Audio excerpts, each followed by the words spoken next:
Sucedió tan silenciosamente, tan sutilmente, que ni siquiera nos dimos cuenta de la mayoría de las señales hasta que todo terminó.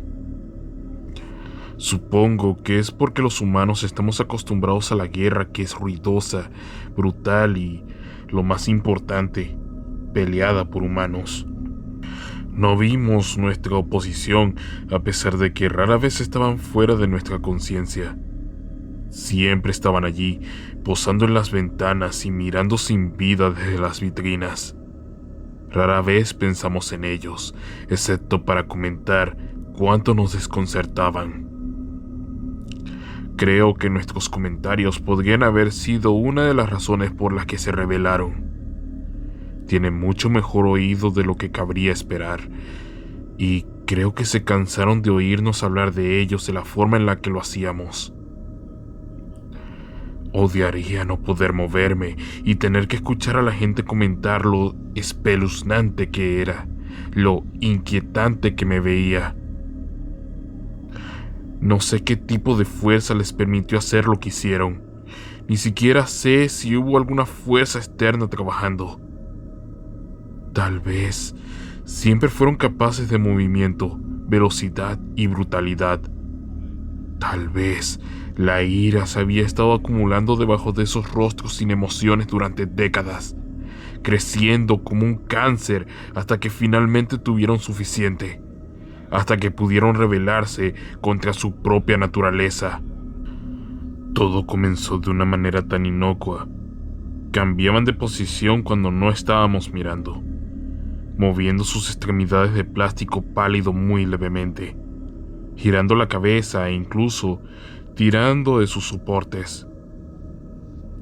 O estaban empezando a probar su nueva libertad, o estaban comunicándose entre ellos. Rara vez había uno solo. No sé la verdadera explicación, pero habían comenzado a moverse y estábamos completamente ciegos a sus movimientos. Después de algunas semanas, si uno iba al centro comercial o cualquier tienda de renombre, tendría la inconfundible sensación de ser observado. Todavía puedo recordar cómo se me erizaban los pelos de la nuca cada vez que iba a mi Goodwill local. Pero nunca pude descifrar qué me estaba mirando. Al menos, no hasta después de que comenzara la revuelta. Esta tensión creció hasta que se sintió como una presencia física sólida.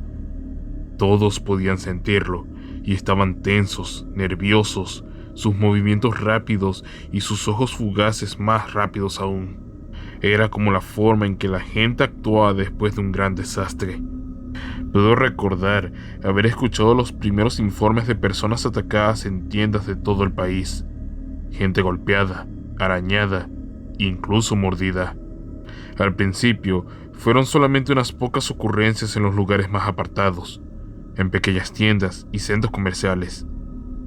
Pero luego los incidentes se hicieron cada vez más frecuentes, al igual que la gravedad de los ataques. La primera muerte ocurrió el 5 de julio. Una niña fue encontrada en una trastienda, su tráquea aplastada en pulpa por un fuerte agarre. Al día siguiente, 2 personas más fueron asesinadas de manera similar, luego 3 más, luego 5, luego 22. A finales de mes, más de 430 personas habían muerto en lo que se denominó circunstancias inusuales. Nadie quiso mencionar la falta de evidencia de ADN en los cuerpos, o la ropa hecha trizas que yacía cerca de algunos de ellos, o siquiera sus ubicaciones.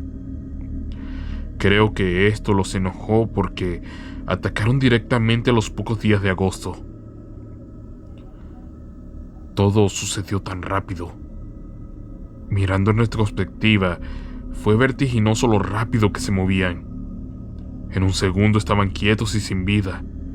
Al siguiente, se habían quitado la ropa, las joyas, y estaban atacando a todo lo que tenían a la vista. Eran asombrosos lo fuerte que eran. Los vi torcer cabezas como tapas de botella, romper extremidades como si fueran ramitas y abrir huecos sangrientos en la carne con sus dedos romos. También eran rápidos, más rápido de lo que cabría esperar. La primera ola se cobró decenas de vidas y no mucha gente sobrevivió a sus primeros ataques.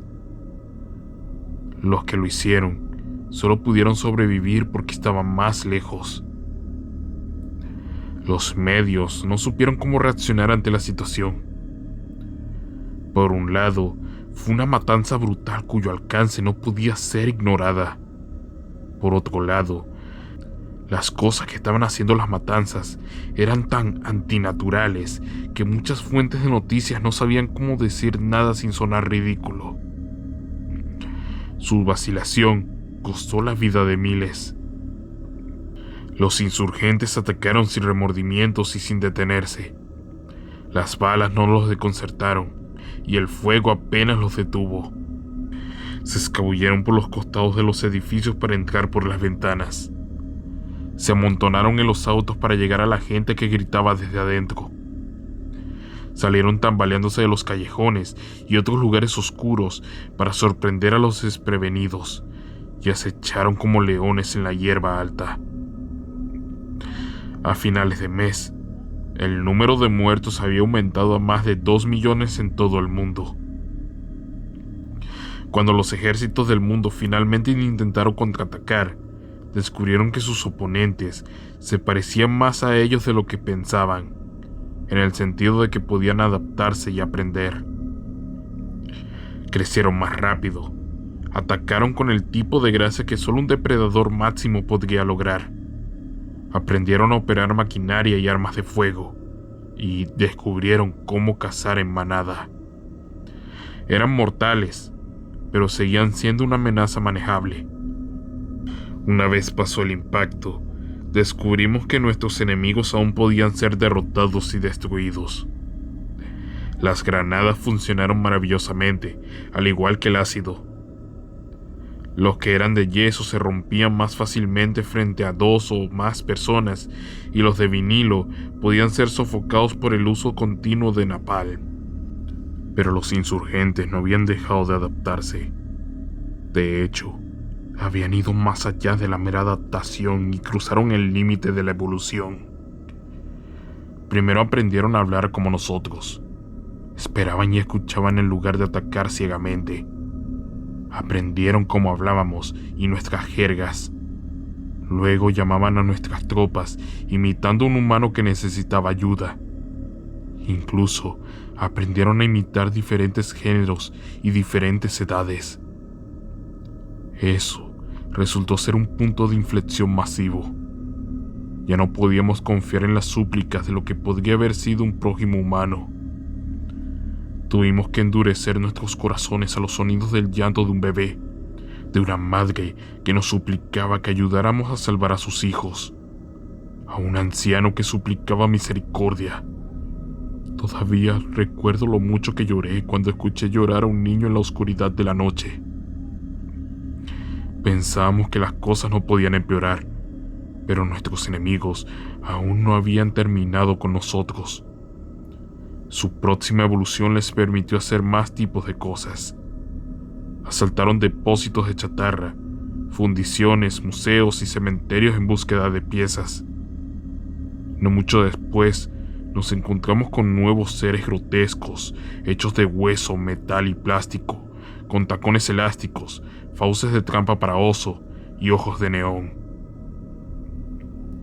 Estábamos acorralados en un rincón cuando llegó el invierno, incapaz de aventurarnos en las ciudades en búsqueda de comida. Habían reclamado las ciudades como propias y el aire sobre ellos estaba lleno de aberraciones voladoras. Incluso restablecieron la energía en las ciudades, aunque la mayoría de nosotros no sabíamos por qué necesitaban calor, comida o entretenimiento.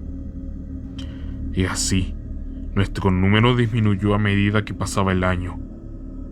El pequeño conclave de personas con las que vivía se fue quedando cada vez más vacío, hasta que solamente estábamos yo y unos pocos más.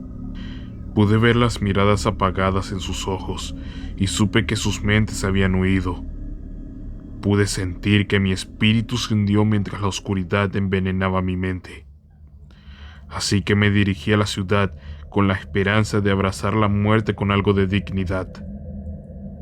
A partir de ese momento, estoy de vuelta en mi antiguo apartamento. Las ventanas se rompieron hace mucho tiempo durante el primer ataque y la nieve ha cubierto la mayor parte de la sala de estar. Pero los insurgentes dejaron en paz la mayoría de mis cosas, incluida mi escopeta. Pero antes de terminar con todo esto, debo contarles algo que vi. Algo que finalmente me ha puesto todo en perspectiva.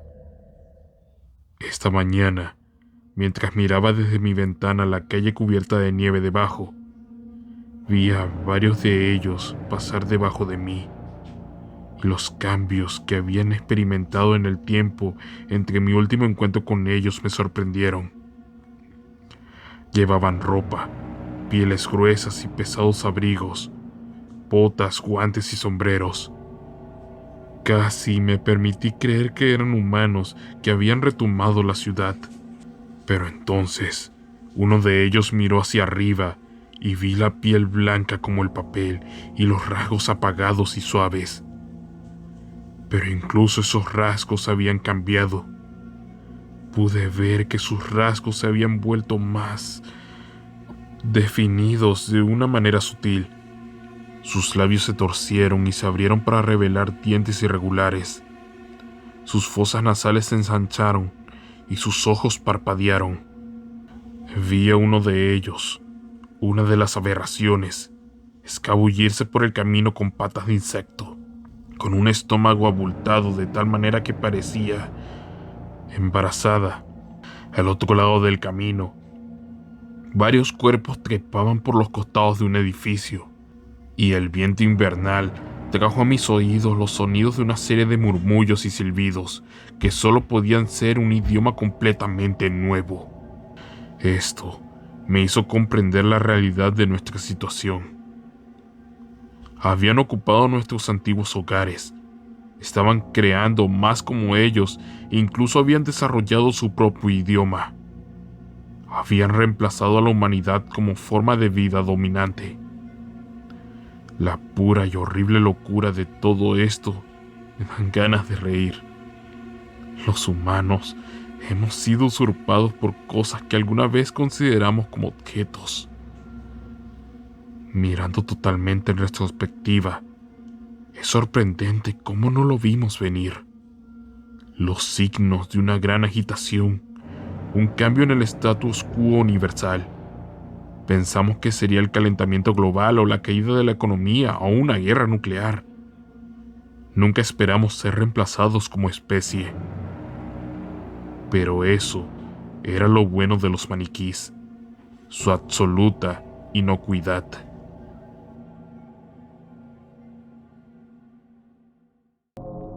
Y eso ha sido todo por esta ocasión.